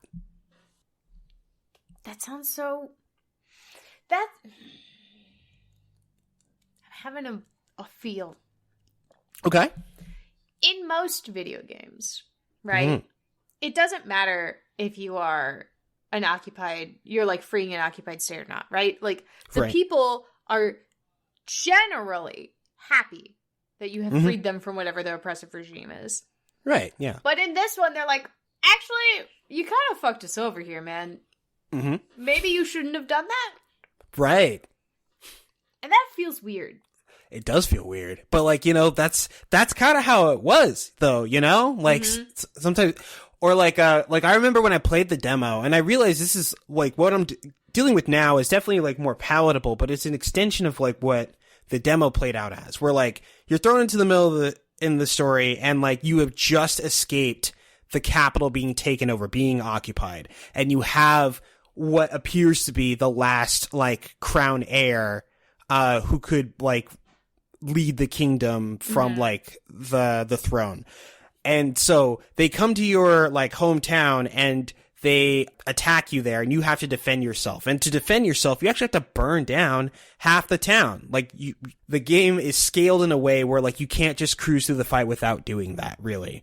But it is a choice that you have to make. I guess technically you could choose to not do that, and like other things happen because of it. Like the people like in your town are like, why do I have to lose my town and my shop to protect a prince who may never be king, who doesn't even live here? And that's a real question that you have to deal with. And like the game forces you to do it. And then you choose a branching path where you either talk to this noble or this noble, but all three of you are supposed to be in an alliance. And if you go to one noble, he like is super friendly and he like invites you in, he creates a feast for you, but he's going to betray you and try to kill you in the night, and you have to fight your way out of that. And the other one, it still leads to a fight, but it's a bit more straightforward, because the only way you get there is by giving up Roland instead of fighting to protect him in the town. And then you're now a vassal of this puppet state, and the conqueror tells the puppet to command you to go burn down the other noble's estate, who is planning to march on the capital to reclaim it himself. And so, like, these kinds of like choices are things that like the game kind of like plays out, but they feel like real and like, albeit like terrible. Like they don't play into like the power fantasy that exists in like medieval fantasy more often than not. But like, it feels like I'm playing through scenarios and like they're interesting to think through. Is this a different route than what you did on stream? No, it's not. Well, like, okay, so the kill like the other vassal, the other nobleman, that is a different route than I did on stream. Yes. But like, that's also another thing. Cause like, you know, this is a tactical strategy game with like branching paths. And I think it's like, I want to say they branch out to about 5 different, but I think sometimes they loop back into each other. But there's some things that I just like didn't do on stream. Like, for example, I haven't actually been to Esfrost, I think, on this like stream path. And instead I went to Hyzant and asked them for help instead of sneaking into Aspharos to try to get help from Federica's family. But that's a thing that I can do. And there are other people that I would pick up into my party by doing that. And that would lead me into a different path. Like, for example, Serenoa wouldn't be beholden to like the theocracy Hyzant at all if I went to Esfrost first, because I would have never made those relationships. But also that probably means I wouldn't have had the Chaos Emerald to like destroy that ship when I go back to Glenbrook. But maybe I'd have some other tool. Maybe I'd have like some cannon or something, or whatever they found in that cave that they killed my cousin over. But I don't know.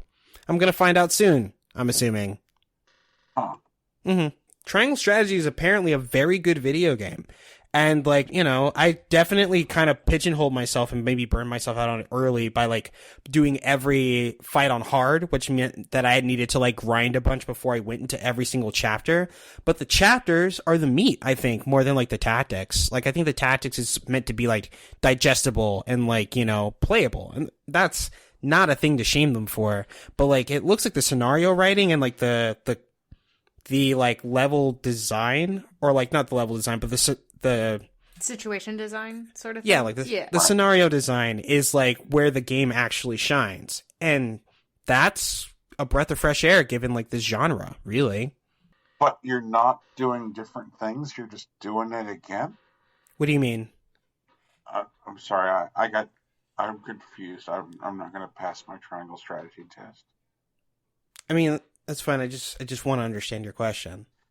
So your playthrough of the game, you're not intentionally trying new things on it. You're going with what you've done in the past. Like no, I have like 5 different save files on this that are like exploring the various branches of the game.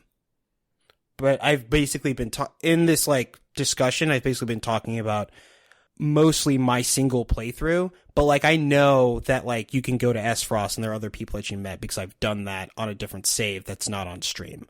And I know that they have like a different MacGuffin than like the Chaos Emerald thing that I had on stream. I just don't know what it is because I haven't gone deep enough in that particular playthrough. But I do know that they branch, and I do know there are like different decisions and they lead to different things. But I was I guess the initial point of my confusion was that when you said you're doing the same thing, is that I thought you were talking about like the tactics is all the same. And I mean, the systems are the same, but you do play on different maps and different like branches because you're fundamentally in different places. Okay. All right. This sounds hard. Yeah, I'm overwhelmed just hearing about it. That sounds like a game that requires a lot of thinking. It sounds like a lot of work. Well, that's another thing. I'm not going to say they try to simplify it, but they did call the game triangle strategy. Yeah, they did. That's true. They did. They put the warning right on the fucking tin, man. But like, there are definitely like 3 like ideologies that persist throughout the game. Oh, that's another thing, because there are some branches that are straight up just not possible for you to go down if you don't like build up of certain of like the different ideologies. Like if you're not like utilitarian enough, there are just things that you like won't be able to convince your party members on when you try to take a certain decision and whatnot. Yeah, that is true. I forgot about that. If you're not like, if you haven't built up like Sarah Noah's convictions on like freedom or like nobility or whatever, or is it order? I can't remember what the green one is, but like if you haven't built those up, then like the people that you need to convince for certain things is just much harder to do. And like that's kind of meant for you to like kind of, move into like certain paths based on like the choices that you're already making in the overworld when you're talking to people, etc. But like you can definitely quote unquote change fate by like just arguing the right points and like at a certain position in the game, like ranking up your certain conviction in a certain direction. But it isn't like super visible. It's not like there are like 3 meters that'll tell you. It's just whenever you do something that affects it, the game will tell you that Sarah Noah's convictions have been strengthened. But it doesn't tell you in what direction or how. Are you still confused? No, it makes sense. That makes sense to me. But I also did watch Rocky play it on stream. So like I have an idea of how it looks. Okay. All right. Great. Hooray. What else we got? Tegan's playing Genshin. Yeah, I'm playing Genshin again. I'm catching up on all the stuff I missed. I'm way behind on like the Sumeru quests and stuff. I just finished the Aranara quest line. All right. Okay. The Aranara are essentially Kokiri. Sure. But like the tree Kokiri, not the people Kokiri. Okay. They speak in like broken language, childlike language, childlike broken like I don't know, whatever. And so they'll the way they phrase stuff is a little bit strange, and that's because they don't know, they don't necessarily have the words for things. And the only reason they don't have the words for things is because their entire source of power comes from their memory. Okay. But their memory is real bad. Rip. And each Aranara is like tied to a person. Okay. In Sumeru. But we only... And the way that they're like identified as like, I am this person's like Aranara. That's the reason their memory is so shit, is because the person is living with the memory of the Aranara. Anyway, they'll have like an accessory that matches the person. Okay. And like I had to do this whole quest line to fix the Marinara, which is essentially like rot, like plague rot. Like miasma. Yeah, like a miasma kind of thing. Okay. That was taking over the forest. And I know Nico, and I made friends with this one Aranara. Also, they call on the non-Aranara just Nara. They're just Nara. They're the Aranara. You're the Nara, right? The people are the Nara. Sure. And so, like, they're like, oh yeah, you're the Golden Nara, because I have blonde hair. They're like, Golden Nara is friend, and I'm like, I have a name, and they're like, yeah, your name is Golden Nara. High five. Anyway, here we go. Oh Lord. All right. But I made friends with this one Nara, and I had to, or Aranara, and I had to do the longest fucking quest line. Oh my god. It took me literally 4 days to do all of the quests, and I stopped partway through. I did like 2 solid days of just Aranara quest line, and then was like, that's enough. I think I'm partway through this. And then I logged back on, and it was like, nope, you still got 5 other sub-quests to do, and each of them is gonna take like 5 hours. Jesus Christ, okay. Yeah, and I was like, alright, bet. So I did them all, finally. I finally did the whole thing. And at the end, I had to take my little R&R friend, who had been helping through this entire thing, and it had enough memory to actually have magical power, and I had to take him to the center of an underground forest where the Aranara used to live and plant him in the ground. And I had to have another Aranara help me plant him in the ground, and also give up his memory so that the Aranara I planted would grow into a tree to purify the miasma. Mm-hmm. But because the one other Aranara had to use his memory to help the tree grow, he doesn't know anything. Alright. Yeah. Oh, Uh-huh. if I did a shot for every time you just said the word R, I would be completely wasted right now. Like, Yeah. Uh-huh. Yes, Mm-hmm. This is correct. Also, I have no idea what's going on. I think it has something to do with Genshin Impact. Yeah. Yeah. Yeah, that's what we're talking about. I'm talking about one of the Sumeru quest lines. Sumeru is the new area that dropped. Okay. Not quite India, not quite Southeast Asia, not quite Polynesian Africa. Islands area. Yeah, not quite like Egypt, Africa. Not necessarily like Plains, Africa, you know? Yeah. I have to handle that later. There's a giant pyramid in the middle of the desert that is upside down and suspended on some kind of magic thing that needs investigated. Yay! But I finished the R&R questline. That was huge. It was very large. Did not need to be that large. Did not need to be that long. But running around Sumeru is still very fun. Like, traversing Sumeru is a lot of fun. Sumeru is very pretty. The music's very good. I'm starting Tignari's questline. That's how you say his name. I found out that's how you say his name. And I know it's the sad questline because I've seen the end of it on TikTok. So I'm very excited to see it in game with the sad robot. Can't wait. And also, Brian, this is fun for you. In the last patch update, they released a trading card game in Genshin. And I have to have a cat teach me how to play it. Okay. And apparently, like, everybody is playing it. Like, I say quote unquote everybody. Like, all the characters that you interact with that are like playable characters are playing it. It's like triple triad, okay. Yeah, kinda. And like, some of the characters apparently, like, all of the characters that you play with are also featured as cards in the deck. So that's fun. And one of my main character, Kuching, apparently uses an Adeptus character named Ganyu in her deck, and Ganyu also uses Kuching in her decks because they're friends. Ah, that's cute. But yeah, apparently everyone is playing this game, so I gotta learn how to play this game.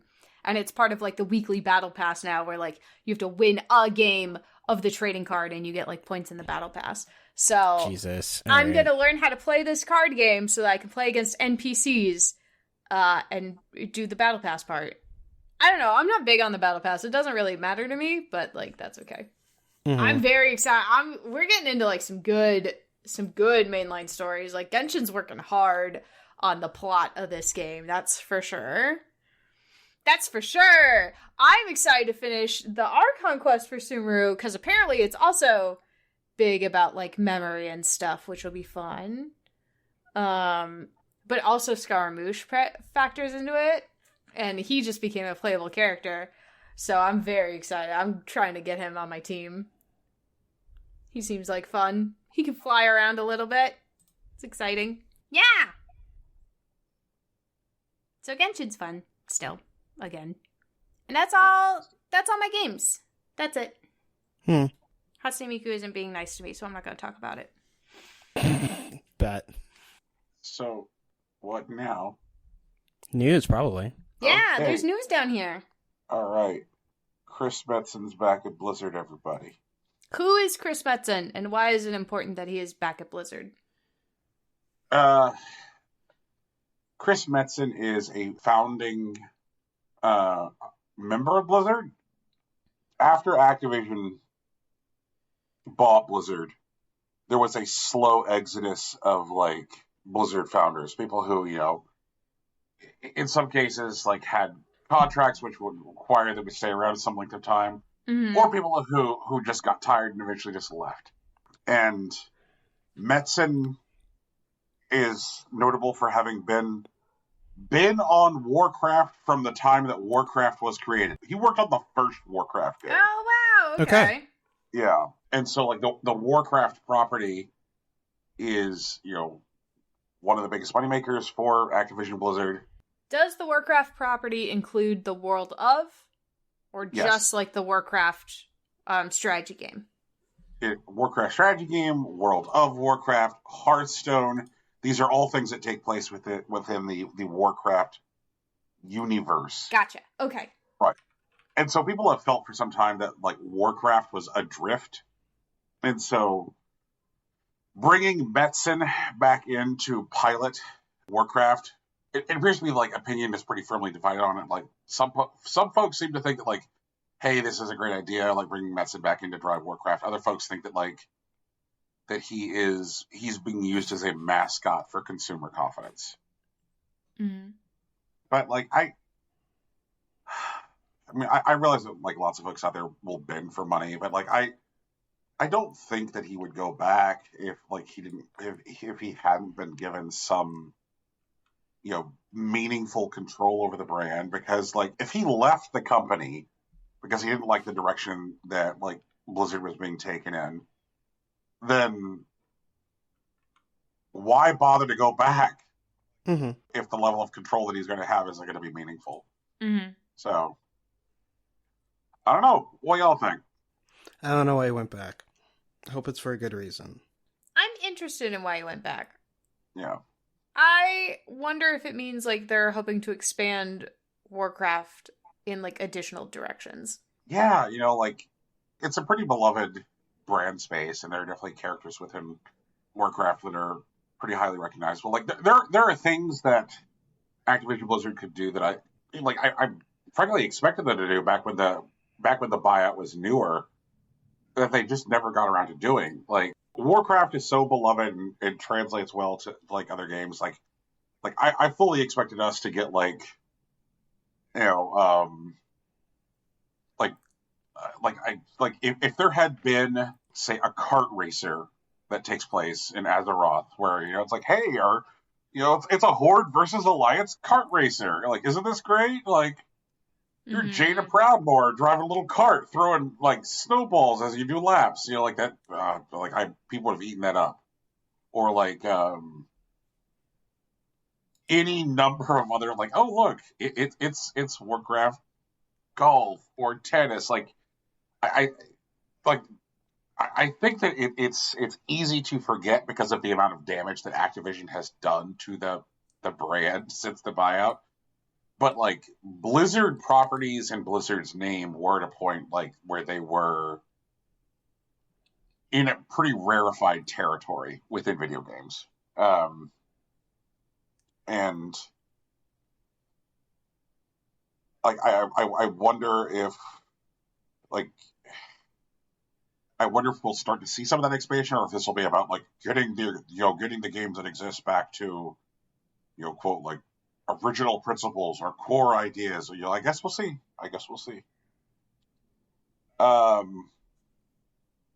Pokemon is a video game property about children who train animals to fight each other. Yeah.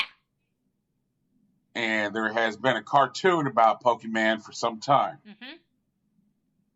And for the longest time, it has featured one particular child who trains animals to fight named Ash. And Ash last month won a tournament where he became the best animal fighter of all time. He finally won. Go Ash. And so now they're announcing that they are retiring Ash as the lead of the Pokemon anime, which, like, caused me to have a bit of a revelation, because they're like, yeah, Ash has been the lead of the Pokemon anime for 25 years. And like, I'm like, oh my God, Ash has been the lead of the Pokemon anime for 25 years. And then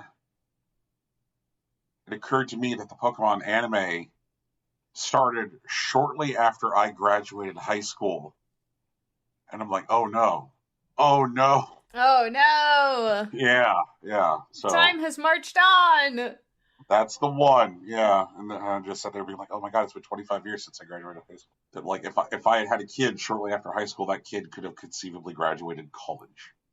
Mm-hmm. But just thinking about like Ash, when Ash started being the protagonist of Pokemon, The Simpsons hadn't even overstayed its welcome yet.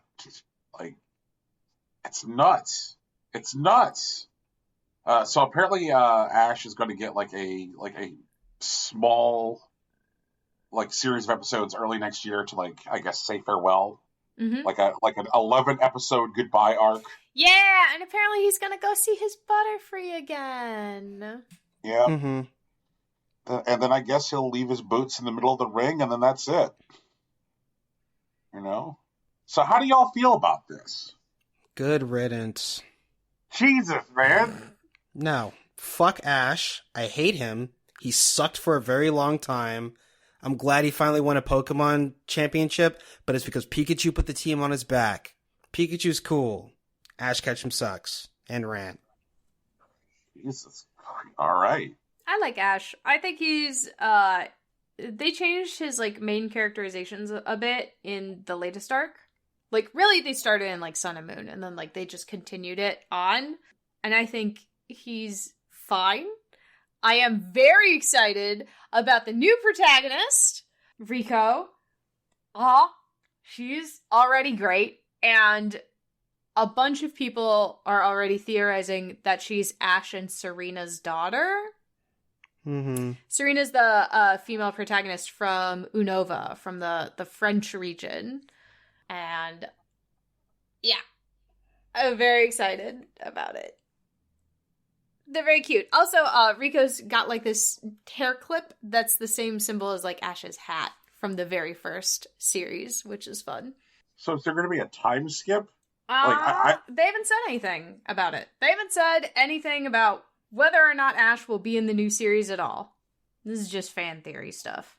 I mean, the main thing I want to know is, all right, so Ash is going to go, Pikachu's going, but what about everybody's favorite bad guy duo and their fucking cat? Oh, Team Rocket probably also going to go.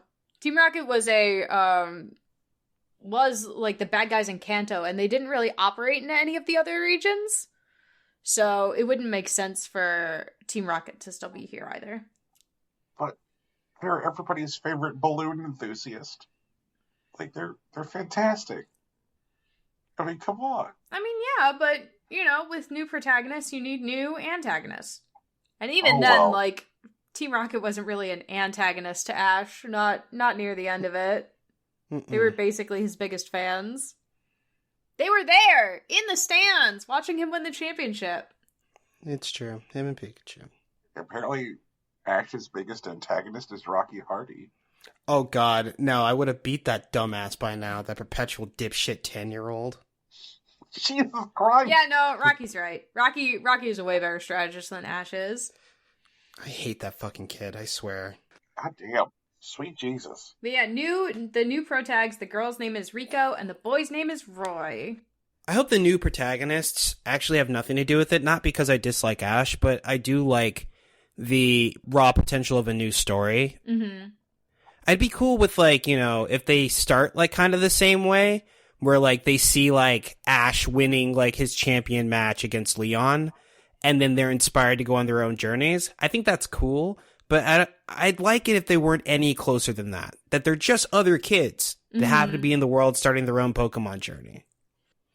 Also, I wonder how they're going to handle the time travel stuff that Scarlet and Violet's been, implying. Yeah, that's going to be wild. Maybe Ash was like a historic figure from the past, and like they end up going back in time at some point and like running into him as like a cameo. I hope they meet future Ash. Oh, that'd be sick, actually. Yeah, I'd rather they right? meet future Ash. Never mind. Future Ash would be wild. Like, I'd like for them to meet like future Ash and then like Youngblood or like teen Professor Oak. Yes. I would also like them to meet future, like, amazing scientist Gary Oak. You know? He's like Professor Oak, and they're like, yeah, Professor Oak. Like, we know who that is. And then they go back in time and they meet regular Professor Oak, like our Professor Oak, but like young. Yeah, he's the other Gary. Yeah, right? Oh my god. This is my grandfather. What was his name again? Actually, A Tale of Two Garys would be any poke arc that I would watch. That seems like fun. That sounds like a good movie, actually. Mm-hmm. Pokemon, A Tale of Two Garys. God, what a good time. Mm-hmm. Brian, who do you want to be the new villain? Fresca. Amazing. Perfect. Because if anything, Pokemon in recent years has become known for inappropriate romancing of bipeds, so I think that Champagne Fresca would fit right into that community. Yeah, so, I mean, I guess bipeds have become, like, the new hotness or whatever, but, like, I was there when they were talking about the physics of mating with a Vaporeon, so, like... Oh, Jesus God, fucking Christ, I hate people! Oh, God. Oh, God, no. Burn the internet down. Amazing. I mean, to be fair, when that happened, I was a child and I just didn't know what to say. Now, you know, I have better words. But Jesus Christ. Oh my God. I have a late breaking update. Mm-hmm. Mm-hmm. Is it about Twitter? Yes. Are we banned from Twitter? Having a link to Linktree is prohibited on Twitter now. Yeah, I saw that. Also, Card. Yeah. Any link aggregator. Yes. Those are prohibited. Linking to any website, which then in turn links to another social media platform, is prohibited. Does Twitch count as a social media platform? Well, Twitch isn't one of the named prohibited social media platforms. But, like, do we have a link to our Facebook on our Twitch? We do, I think. We have a link to our Tumblr on our Twitch. All right, well, Tumblr's not on the prohibited list. But if we have a link to Facebook on our Twitch, then linking to our Twitch is prohibited. Are they going to test that? Whatever, it's fine. That seems like hilariously unenforceable. Just because of the scale of, like, Twitter users. Right. I mean, that means that, like, say, like, major corporations, which, like, have links to all of their social media platforms on their websites, like if you go to fucking Kroger.com, the grocery store chain, where they're like, hey, check us out on Twitter and Facebook, then, like, Kroger linking to their own website would be prohibited because there's a link to Facebook on their website. It'd be really funny if Twitter then, you know, because they've lost all these advertisers, starts trying to shake down, like, brand accounts for these, like, unenforceable rules so that they can pay their bills, which they won't be able to because, again, it's a hilarious amount of money. Or debt. A hilarious amount of debt. It's a hilarious amount of money that they owe. Yeah, there it is. Super excited about them selling all their furniture. You gonna buy that? You gonna get on those auctions and get yourself a piece of Twitter furniture? I am not. Damn. It's not a thing I'm gonna do. But I figured to talk a little bit about the Jeff Keighley, the Keighleys. So I think that since the last time we recorded, the Keighleys happened. Yes. And so I guess this will be a good opportunity to, like, just, like, if we have anything in general we want to say on the podcast about the Keighleys, we can now do so. But Keighley said that there were 108 million different streams of the Game Awards. He does not break that down into unique users, but he says 108 million different streams of the event. Tegan, how many different streams did you represent of the event? 3, I think. Okay. Because I had the Steam one open, I had ours in Discord open, and then I had the Twitch view open because I was modding. Right. And I am certain that there has to be like a lot of like that kind of like duplication. Apparently the stream, because the Game Awards were also live streamed on Twitter. Apparently there were 11.5 million viewers of the Twitter stream, a similar number on the stream on Facebook. What I do think was interesting is that like there were 9.5 million users on the Steam feed, which means that like there was a lot of speculation going into the awards that like Steam's feed would be the biggest one because of people who were trying to like angle for a free Steam Deck. But I was convinced that would not be the case because like people would know that like at some point the odds are just like astronomical and that like the odds are worse than like winning the lottery. You're not going to win a fucking Steam Deck. It's just not going to happen. So like it did not represent like the biggest. It was in fact nowhere near the biggest stream. Apparently like YouTube and Twitch were like the biggest individual platforms, which I think makes sense because those are places where people primarily go to consume video related content. Well, and also there's a decent chance that you're also watching your favorite creator react with their audience about it. Right. Like one of the most interesting conversations coming out of the Game Awards this year because next year is the 10th annual Game Awards. Is that like at this point the Game Awards is like a highly desirable television property. There have been 10 of these? Mm-hmm. Yeah, well, I mean, I guess technically there's been 9 of them that have been braided. Like the thing existed before it was like before Jeff Keighley just owned it outright. He was the guy who was in charge of planning for it when it was a thing on the on Spike, what it was called, like the Spike video game. Right? Yeah. Yeah, but like once Spike scrapped it and Spike decided to no longer have it, Keighley said, no, there's an audience for this and it's growing. So then he started his own awards, the Game Awards. But now the audience for this thing is fucking huge. And it's much bigger than some like low rent cable channel that nobody watches. Like it's pulling in the kind of numbers that like network television is chasing. And so people are wondering like, is Jeff Keighley gonna like do business with Disney or Universal? Like, is he or Paramount? Like, is he gonna sell out the Game Awards to like some distributor? Or is he gonna continue to, or I guess the distribution rights, or is he gonna continue to like just handle the distribution on his own end? What do y'all think? I don't know. Keighley could stick with it, but I could see him getting tired of it. I mean, I think if he continues to own it and he like makes the distribution deal, a distribution deal would mean that he's less reliant on the actual like publishers to like fund this bullshit. Because part of the reason why it is just like world exclusive is that he's essentially funding the show with money from publishers. Right. So, like, a TV deal could conceivably mean less world exclusives, which I guess means that we roll back around to the question of why do people watch the Game Awards?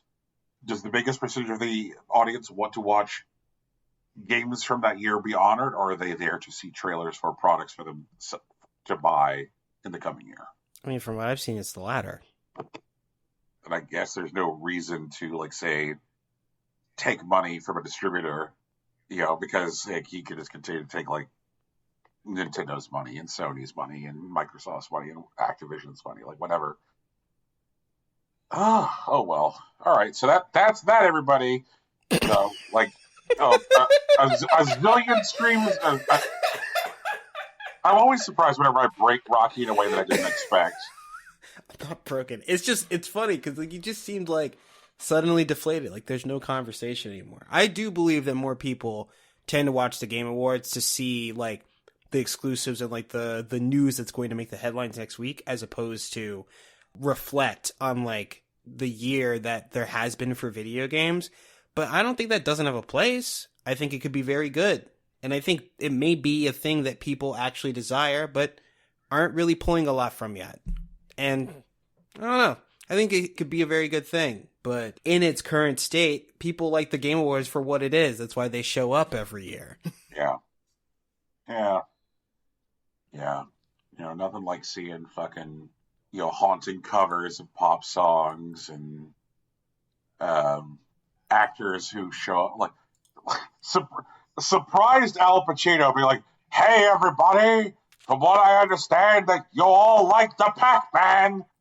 Like, the award for best video game guy goes to Judge Christopher. Come on down, Your Honor. Like, just like that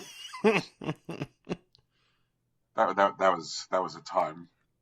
That was definitely a little bit of a time.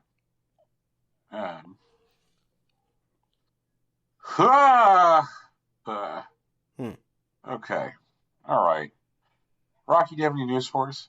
Oh, yeah. So there's a rating agency in Germany that is going to start issuing warnings about loot boxes and chat features in video games.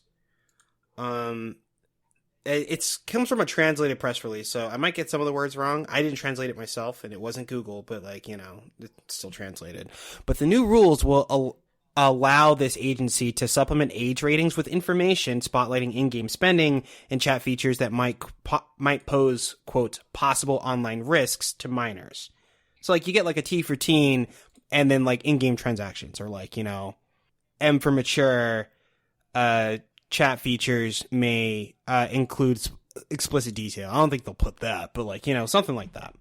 We do have a quote from the release that reads, specifically, the independent USK committees can now check in individual cases whether any usage functions could pose an increased risk for children and young people.